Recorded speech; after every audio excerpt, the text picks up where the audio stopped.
I tried hard to be proud of my service, but all I could feel was shame. And racism could no longer mask the reality of the occupation. These were people, these were human beings.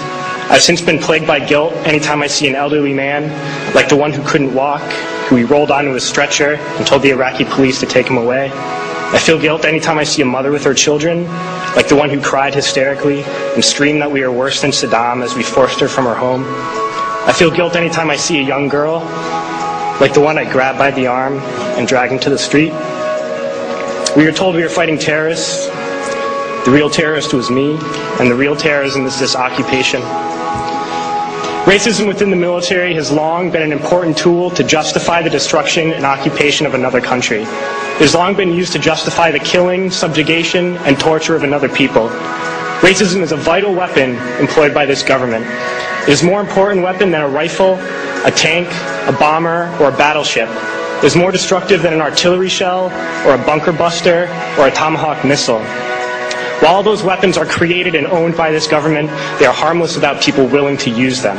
Those who send us to war do not have to pull a trigger or lob a mortar round. They do not have to fight the war, they merely have to sell the war. They need a public who is willing to send their soldiers into harm's way. They need soldiers who are willing to kill and be killed without question. They can spend millions on a single bomb, but that bomb only becomes a weapon when the ranks of the military are willing to follow orders to use it. They can send every last soldier anywhere on earth, but there will only be a war if soldiers are willing to fight. And the ruling class, the billionaires who profit from human suffering, care only about expanding their wealth, controlling the world economy. Understand that their power lies only in their ability to convince us that war, oppression, and exploitation is in our interest. They understand that their wealth is dependent on their ability to convince the working class to die to control the market of another country. And convincing us to kill and die is based on their ability to make us think that we are somehow superior.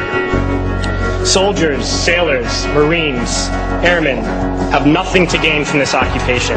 The vast majority of people living in the U.S. have nothing to gain from this occupation. In fact, not only do we have nothing to gain, but we suffer more because of it. We lose limbs, endure trauma, and give our lives. Our families have to watch flag-draped coffins lowered into the earth. Millions in this country without health care, jobs, or access to education must watch this government squander over $450 million a day on this occupation.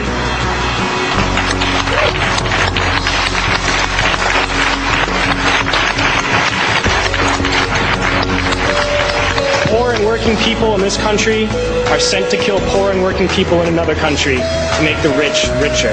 And without racism, soldiers would realize that they have more in common with the Iraqi people than they do with the billionaires who send us to war.